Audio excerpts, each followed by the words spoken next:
Welcome to another week of Token. I am Donna, and this is Steven. Steven. I don't know what that was. I don't know. That's okay, Steven. At least you said your name eventually. Steven, what is Token? Token is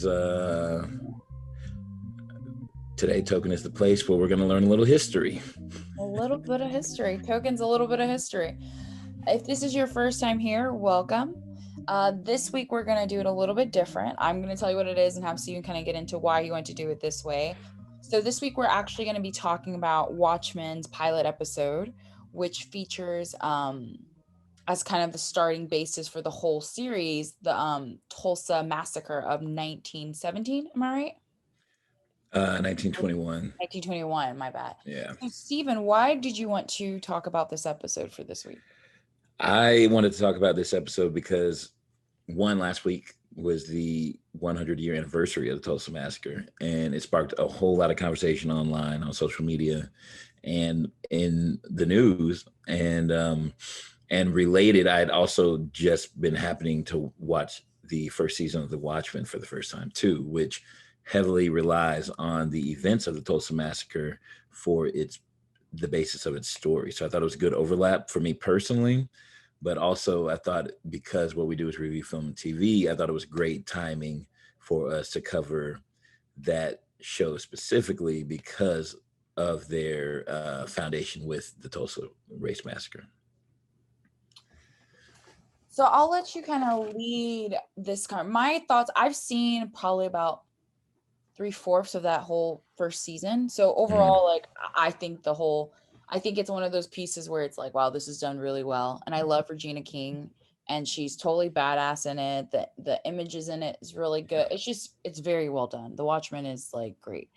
I thought it was done extremely well and incredibly like thought out through multiple layers too, which really surprised me because everybody I talked to when this show premiered had said, like, you really have to see Watchmen. It's probably one of the single best first seasons of TV like ever, compared to Game of Thrones or Lost or any of these other Sopranos, any of these other groundbreaking shows that people consider like prestige TV. It had been universally told to me by multiple people that it was one of the best series ever. And to be based on, a graphic novel, a comic book, and you could say kind of the movie too, I was just surprised that they'd done that good of a job with it. And then of course, after watching it, my jaw kept dropping every episode, and I was like, I see it. I see exactly why people kept saying that. It goes there, but it also goes there in a way that is not just full of shocking twists, but a way that has very real reflections of current society and American culture, and shows how those crimes of the past echo like to this day. It's just placed in a different reality, an alternate universe, basically. So like the way it's set up, if people don't know, the way that the massacre plays into the story, Regina King is the granddaughter, right? She's the granddaughter of a man who was a baby. He was a baby, right? He was a baby, or yeah. I don't. How do you want to do it? You want to speak about the series as a whole, or just the one episode? We could talk into the Tulsa stuff first and how that like plays into the history of the whole series. I haven't seen like the last I think 4 episodes. So there was something that happened and I was like, I don't like this, and so I stopped watching. Oh, really? Yeah, I could tell you. You have to. But I think it's a little controversial that I think this way, but I'm okay with it. But oh man, I gotta know now. You can tell me offline if you want to, but I'll speak on it. I'll say it with my whole chest. I know how to speak on it in a respectful way. But so the way that the Tulsa Massacre plays out though in the series is that she is the granddaughter of, right, she's the granddaughter of the man who at the time was he a baby or was he a toddler, because it was 2 babies. Toddler. He was a toddler. And the baby was somebody else that you find out actually has reference in the show later too. But I haven't gotten that far, obviously. They do such a good job. Like there's so many breadcrumbs and stuff you don't even think about until episodes later, and then you're like, Yeah. And Yeah. so it was interesting for them to use that as a basis for the series. I actually will say, because I haven't seen it all the way to the end, is there a reason? Do you look at it and go, "Oh, I know that's the reason why they specifically use the massacre"? Yeah. So I can answer that because, You can ruin it for me. It's okay. huh? You can No, no, ruin no. This isn't for the show. It all has to do with her, with Regina King's character, Angela Abar. Mhm. But the thing is, her character represents, her character is the primary protagonist. It's a huge ensemble cast, but her character is the main protagonist, and she represents so much of what we're dealing with in America today, especially as Black people. But the show, the reason it takes place in Tulsa Massacre is actually because that's the foundation for the whole show, right? And that's because Damon Lindelof, he got approached because I was listening to the podcast that he does with Craig Mazin on this, actually, just because I want to get some more insight into the process behind it and the reasoning behind it. And Lindelof was saying that they approached him multiple times for the show since basically the movie came out. He just wasn't sure. He wasn't sure. So he just kind of kept saying no. But the third time they approached him also happened to coincide with like the Charlottesville massacre and all the stuff that was going on in the world, in the US. And he just kind of reviewed everything that was going on. And he had also, he said, like in liberal Hollywood, or all the liberal Hollywood and liberal people, white people that he knew, every time he would meet one of them, they'd be like, "Have you read Between the World and Me? Have you read Between the World and Me? You have to read it, right?" Right, which is Ta-Nehisi Coates' book. And so reading that, he thought it was amazing. And then he went and read Ta-Nehisi Coates' article for The Atlantic. What's it called? I can't think of the name right now, but he read that, and it got him thinking about what was going on with Charlottesville and everything else. And he was like, I could use this as an approach to the show, and started talking to a few other people, and I guess started reading more. And he noticed that the general discussion in the culture at the time was like, especially with Charlottesville, all those white supremacists that were chanting with their torches and were like saying, "You will not replace us." You remember that? Because I think that even Spike Lee used that at the end of Black Klansman, right? That was his outro video at the very end of Black Klansman. And so many people are like, I can't believe these people aren't even wearing masks anymore. Like these racists and Klansmen aren't even wearing masks anymore. And so and then he started thinking about protesters wearing masks, like Antifa, the Hong Kong protesters, and all the other stuff, how the Klan still wears them. But so many of these younger white supremacists now aren't even bothering wearing masks. And so he got to thinking, sorry, when they approached him about Watchmen for a third time, he got to thinking like how superheroes wear masks, and the whole idea of masks, even in the Watchmen graphic novel, which is what this is more primarily based off of versus the movie, even though the movie's basically page by page for the graphic novel, except like the last act. He got to thinking about the idea of masks and how we wear like masks in our daily lives, but then also how people actually wear real masks when they're protesting versus wearing real masks when they're committing these racist atrocities and all that stuff. And he wanted to pin the whole thing on masks and racism in America. And Tulsa Massacre for him was ideal foundation because it allowed you to talk about what had happened then, because he said he didn't know about the Tulsa Massacre either until reading Ta-Nehisi's essay in the Atlantic. And he and then it got him doing more research on Tulsa Massacre and everything else. And so many white people, just as we saw last week around the 100-year anniversary, Tom Hanks, all these white people that are very well educated had no idea that it even happened until they had heard about it somewhere through pop culture or something else. And in his case with this show, actually so many people, especially white people, said they never learned about that in school, that they couldn't believe it. And I think that's actually what sparked so much of that conversation last week during the anniversary. There were essays and all these articles written about how we need to be teaching this in American schools. And of course, most Black people have already known this story and know, like, we've known this, and no, they're not teaching in schools, but it's part of that whitewashing of history, right? So it's that's the reason he chose that as the foundation for the show, and why everything else kind of ripples off of that.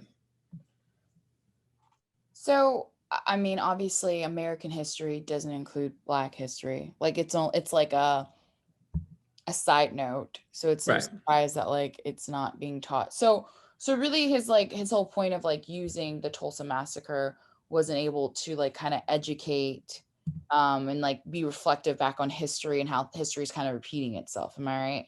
Yeah. Yeah. Okay. Exactly. Okay. I think so. Here would be my little bit of criticism. Hmm. Um, I wish that I think it's a great basis. The show has done so well.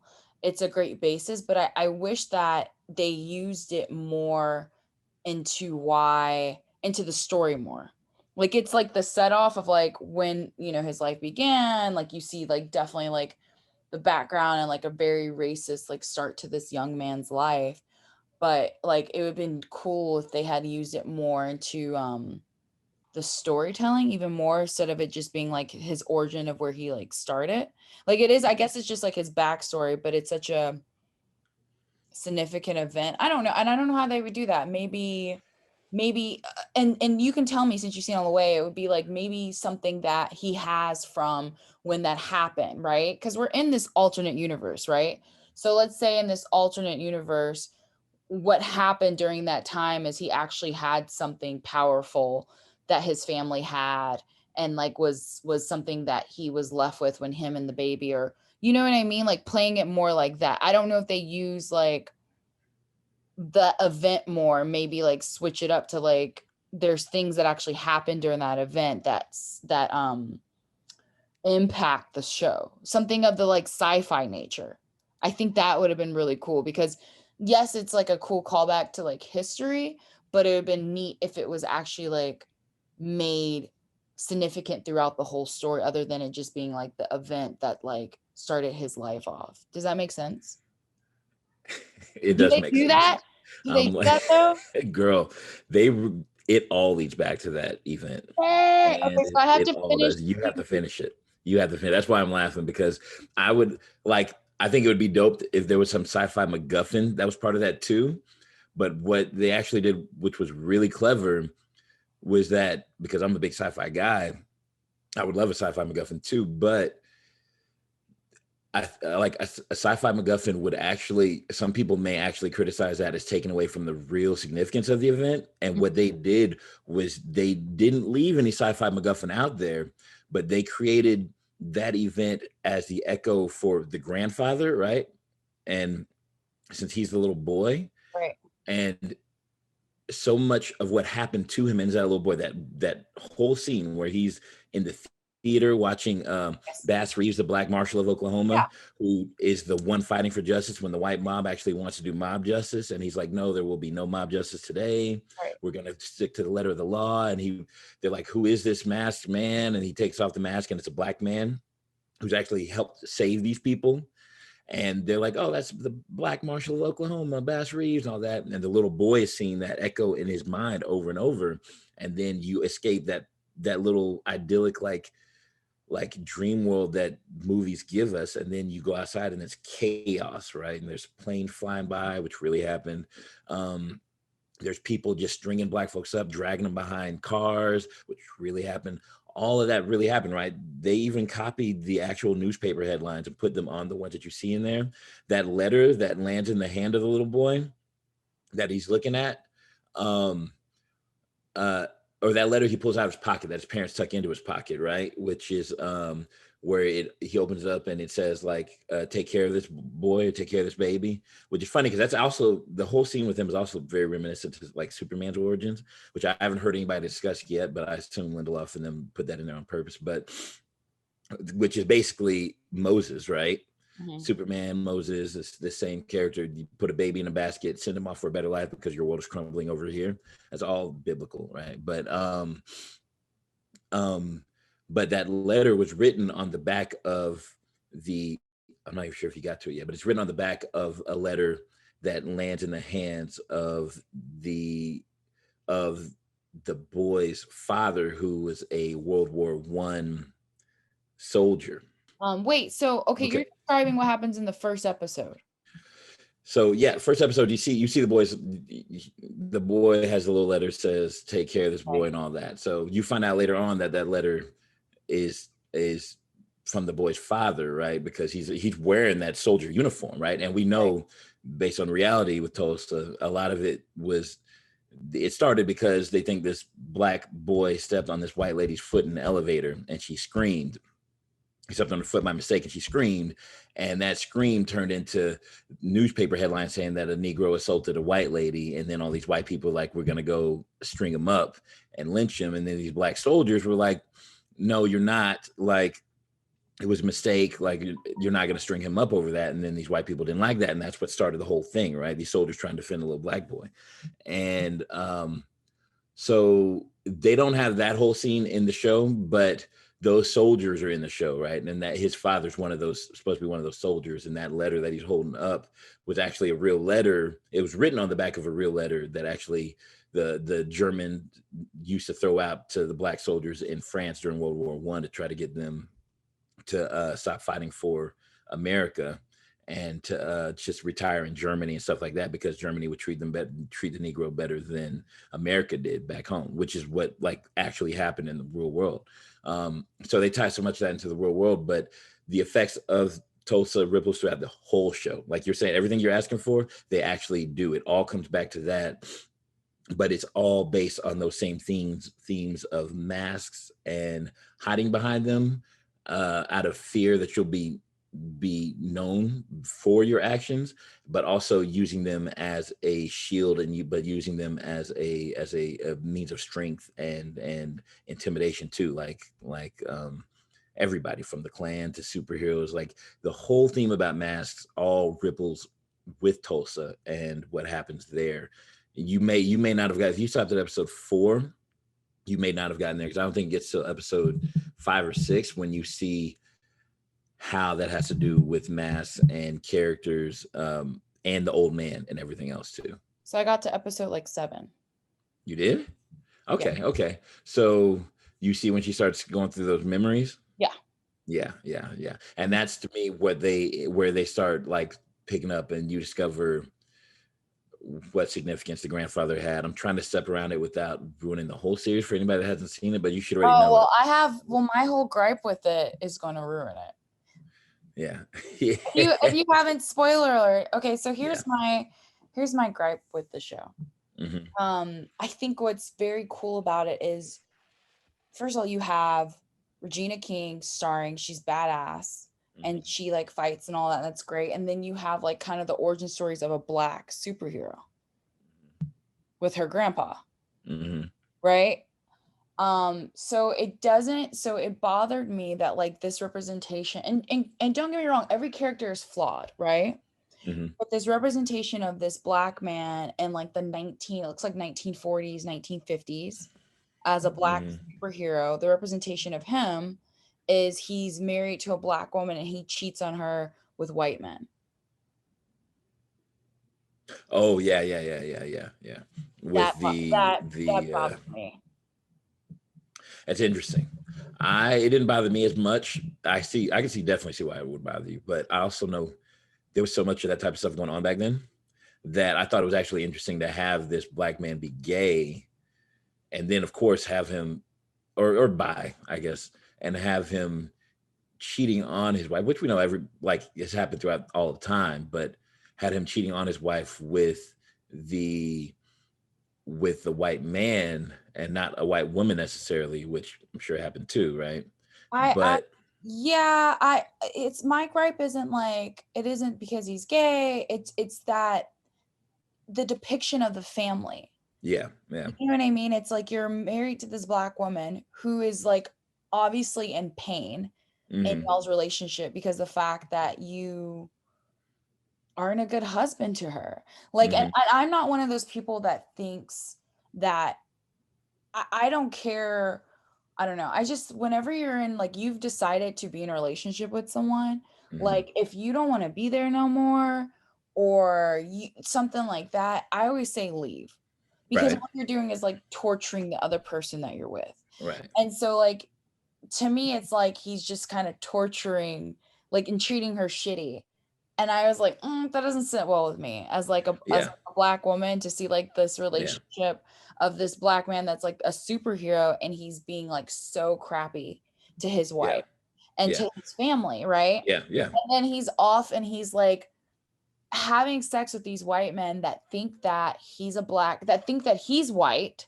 Yeah. And also like it's just the racism that's going on. It just was very it just made me really oh, like I just wish that like it's not that he's gay, it's that he's married to this woman and he's cheating on her and he's treating her badly, and then he's off like in the middle of racism, like having sex with these like white guys who think he's white. It's just so weird. Like I Yeah. didn't think, I just felt like yes, it makes it really complicated and like ooh, but it's like at the like hands of, for lack of a better word, at the hands of like having this black woman go be tortured by her man. Yeah. And I don't like that. And maybe because I'm looking at it from like a black woman's point of view, and I always Yeah. feel like we take the brunt of like Mhm. black men's actions in Yeah. like movies and films, and take the brunt of people's actions in general. So it's In like you real have life. Regina King. Yeah. So you have Regina King who's so badass, so amazing. And the show overall is done so well. Even with this element, like it's just a freaking good show. Like period. But Yeah. that like bothered me, that depiction of like the black family and how and there wasn't from what I saw, there wasn't any redemption in that. There wasn't any like really taking like acknowledging his actions were wrong. The only thing I would see is that he was ashamed of the fact that he was a white man, he was a black man pretending to be a white man. Like when his son dresses up as him and he's like, you don't want to be me, I suck or whatever. But there's never like, Yeah. I don't know, I just feel like there's never a moment where it's like, hey, your actions really affected like your black family, and you, to me, don't redeem yourself in that sense, and that bothered me. So it put a bad taste in my mouth. I'm trying to remember. I think he addresses that at the end of the show. Uh, I don't, not with those words though, but I think he addresses that at the end of the show. I didn't have a problem with it, and I totally agree with I see what you're saying. I think it's totally valid. I didn't have a problem with it because I think for me, it displayed how messy so much of that shit is. Whether it's the 1900s, 1920s, or 2021, I think it displays how messy marriage is, and then marriage on top of somebody that is so full of anger and ego that he was going out to beat people up like while masked, to get vengeance and do vengeance and justice. But I think his character was supposed to be an incredibly flawed character in order to lead to where they were today in the story, especially because of, you see how he snapped on his son wearing the mask, and so it's clear like don't wear that, whatever. And then so I don't think you got to the episode then where Angela explains how she grew up and how her parents were, and then you learn like her father, which is that guy's son, Mm-hmm. he hated masks and like refused to let her watch like videos or movies and stuff with heroes and with people in masks like that. And so I think a lot of that you see later how it echoed to other people's lives, to her lives Good. especially. Yeah, that's Um, telling. and you see why, and you see the wife wasn't she wasn't was apprehensive about him joining them from the beginning, and about his character with that Mr. what was his name, Mr. Minuteman. I can't think of his name, but the guy from the Minuteman, how his character, Mr. Jupiter, or whatever his name is, how he showed up. She was apprehensive from the jump. But to me, I saw it as a way to show like this incredibly flawed character trying to do something good despite how fucked up he is from the jump. Like, or well, not from the jump, but how fucked up he ended up being. And I think at the end of the show, you see him trying to make up for that Mm-hmm. through learning everything else that has happened in the past between Angela's childhood and the present. I mean, this is absolutely no way of me making excuses or anything else for what his character was doing. I just think what they try to do is create that so you can see why he does what he does later on in the show, and how that affects Angela's character as a whole. And so, because I thought it was interesting, because I'm a realist. Like, so much of that shit that's happening then is happening today, right? People cheating on themselves, men on the down low, or people cheating on their wives, black men cheating on their wives, like on the down low with other black men or with white men or whoever, with white women. Like so much of that shit already happens. And I definitely don't like it when shows show like a black family with the women trying to keep it together and the man tearing it apart without good reason. I just think the reason they did it was to show how those echoes again, just how these actions echo generations later. Like they go through 3 generations in the show: the grandfather, the parents' generation, and her. They just don't spend as much time on the parents' generation as they do on the grandfather and the granddaughter, which is Angela. And I could see definitely why it would leave a sour taste in your mouth though, because it had me like, whoa, damn. But then I also was like, what is this gonna lead to, right? Like, what does this do? Because to me, it's like, what does this do to your psyche when you have a family at home, but you're so full of anger because she tells him, his wife tells him when they're sitting at dinner, like, this is you doing this because of your anger. Like your real mask is this mask is your real person, your real face. It's kind of like the Batman thing, right? The mask, the costume is the real you, and this person that you're with me isn't real, right? Mm-hmm. And it's because you're so full of anger and I get it. Like there are plenty of times when I read and hear about so much of the shit that has happened to black people in this country over the past like 400 years that I'm like, I'm glad I was born now because I used to have anger problems as a kid. And so if I was around anytime prior to our parents' birth or prior, I probably would have been strung up a long time ago because I would have flipped the fuck out. Like the anger takes over and you just want to like break it out somehow, right? It's like that Hulk complex. The anger takes over and you just see red. You can't do anything but want to break shit. And I think what his character was doing was he was so angry that he was taking it out on these Klansmen and doing all this stuff. And then completely neglecting his life at home because that was like the mask part of him. He was just going through the motion with his life at home. Mm-hmm. And so that's where it ends up being so flawed that it trickles down to his son and everything else. I think that's really good. That's really good storytelling to see the effects of the actions.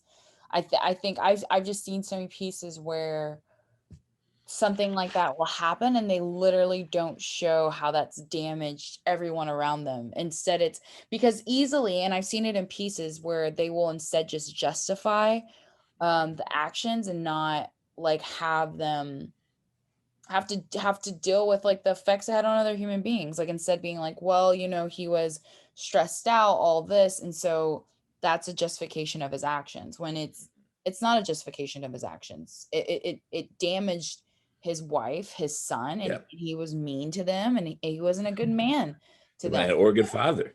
He wasn't a good father. He wasn't a good man, and that includes fatherhood, all of that. Like he just wasn't cool. So I'm glad to hear that they actually like deal with that and talk about that because that really bothered me because I was like, if he's being this way to his family and they don't like address it, and it's just like it's just really messed up. It's like it's really messed up to see. No.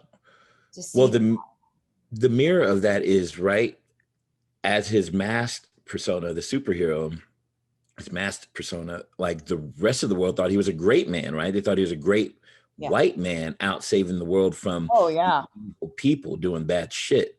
So it's again, that's that superhero complex where so many superheroes, the world sees them as good people because they're doing most of the world, police and whatever, arguably, but they're out here saving the world, saving people, but at home, their lives are falling apart, right? And that's like a classic superhero, like Batman, Bruce Wayne kind of a trope, like, or idea really, is that you can't be a perfect person when you're wearing 2 faces, right? Yeah. And I was listening to a podcast interview that Regina King did with Sam Sanders on It's Been a Minute, and she was saying that what she really liked about the show is that they're addressing these things and they're trying to say, like, acknowledge that if you're trying to revise the past or actively not trying to learn about the past or differences, then we're never going to get to a space where we have enough people that are solution based, and not only white people having a reckoning, but Black people understanding that this is the case. So how do we move in a way that's solution based to help that reckoning come sooner?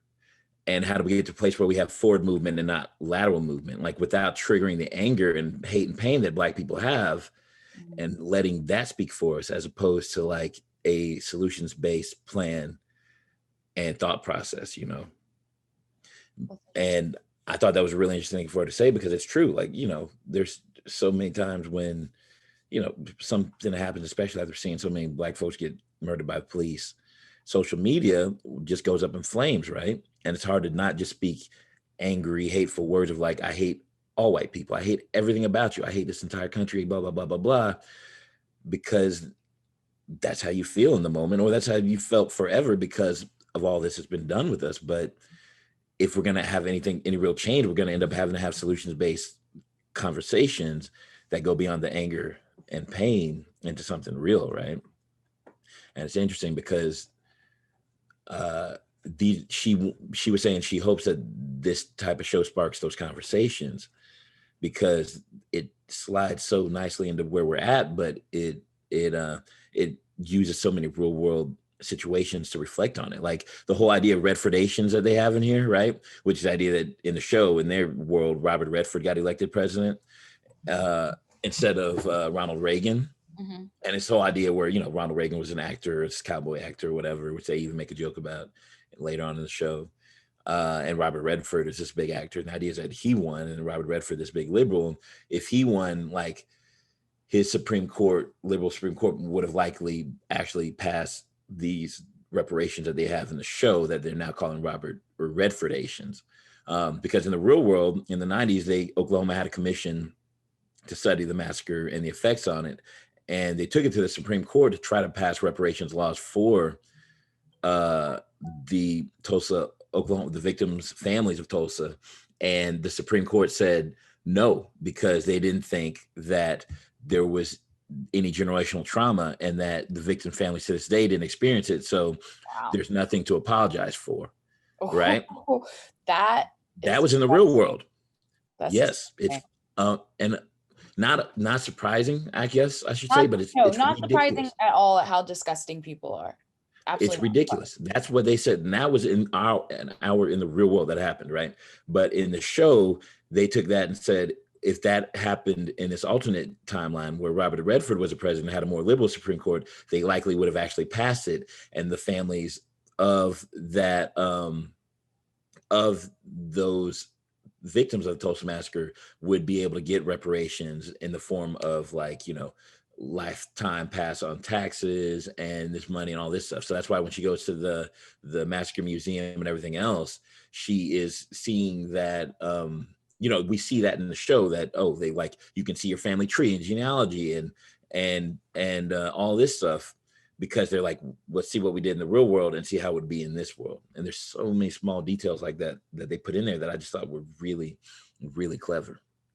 I was thinking about other pieces that kind of relate to this. And so I would say them, in a way, that show was about using the horror genre to kind of educate on the redlining and the housing and the things that those people were going through. I think the big difference, though, for people who are very traumatized by them versus this is because them is a horror thing, and them stays in that period of horror. So this, you see the horror of the Tulsa Massacre and stuff, but that's at the very beginning of the show, but you don't kind of live in that state of horror. But right. You live in it. It goes back to it, yeah. But I think I think there is this theme that we're kind of hearing of wanting to educate people. Well, a lot of times are white people wanting to educate white people about the history, the Black history and stuff like that, which is interesting. But I mean, I just think the fact of the matter is that white people really are just living a life where they don't know these things. And literally whenever it comes up, they're very much so so surprised. And it's kind of maddening, right? For for Black people, because it's like either we know or we don't know, and then that's maddening that we were never privy to this own information about our history. We're just privy to just a little bit we get maybe during Black History Month growing up, unless you grew up in a, you know, a school that was mainly all Black or things like that. They sometimes will do more on educating you about that history. Like my friend who grew up in Atlanta, like she knows a lot about Black history, but she grew up in Atlanta, you know. So Exactly. it's different. I'm Exactly. from Dallas, Texas. It ain't the same out here, you know. Yeah, I think overall it's a really great piece. If you haven't seen it, go see it. Matter of fact, after this conversation, I want to finish it. Even though I was just so upset, I was like, oh my gosh, and his family, and like he's out here, and I was like, wait, he's treating his wife like shit. He's cheating on her with a white man. Like It he goes couldn't even deeper. get him a nice brother. He got him a white man. Which also though, And the that white they man was very white. If I remember the he was conversation, he was very, he was extra white. he was so white. And it's like, okay, this is just like this is just But traumatizing me. it's funny because Lovecraft Country does take place around the same time and has like Black men have affairs with other Black men too. So that's interesting too. That's a different show which we can maybe have to review Stop soon. having affairs. I know that happens in real life, but stop having. We need more Black women having affairs on Black men. That's what I want to see. That's the type of content Well, I want to see. I was gonna say that I need more of that that. makes for good TV drama. So I'm sure. I guess other than BET, I we need actually don't more of want it. to see more of that. That was just just talking out of my ass. But like, but you see what I mean? It's like everything. It's always like Black women getting cheated on by like their husbands. Like, I'm tired of that. I just don't like it, obviously, because it's like, you know, I think the thing that we can acknowledge when we're watching these films and stuff, and what's so interesting about what we talk about and do, is that we're actually looking for films and stuff that do things out of the norm.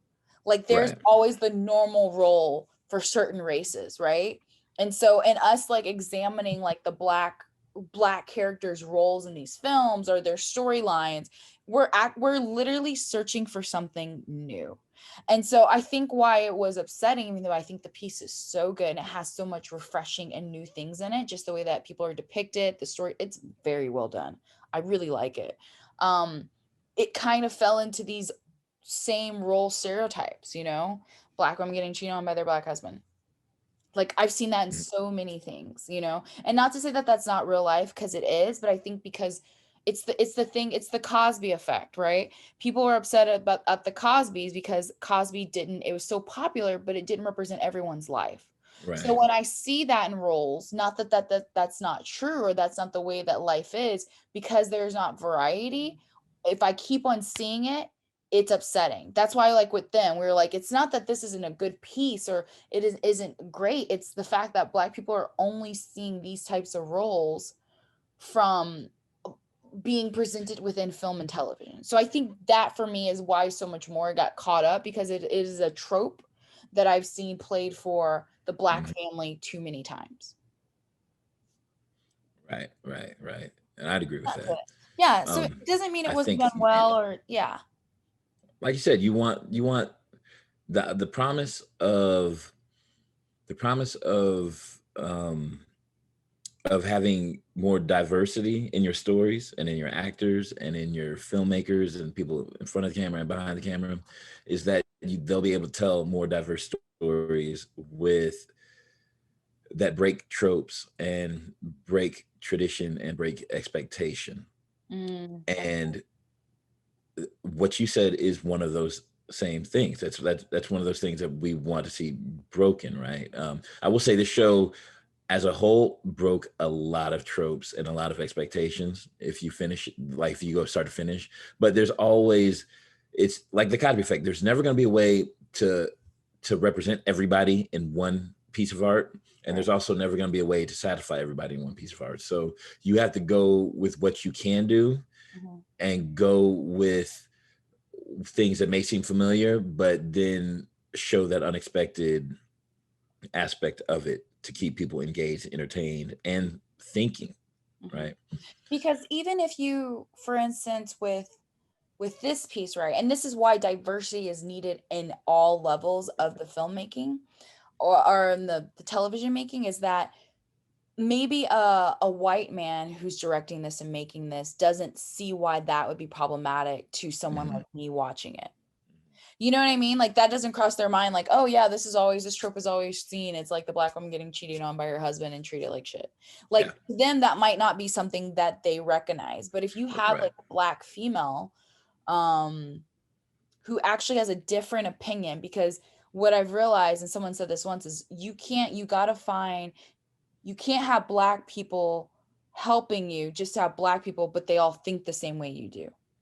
You need to have Yeah, black people. If you're going to have black people, you need black people that have different viewpoints from you. The point is not to bring in black people so you can say you have black people. The point is to bring black people so you can bring a diversity of opinions and thoughts and stuff like that. If you're right. just going out and finding your Candace Owen, you haven't done your job.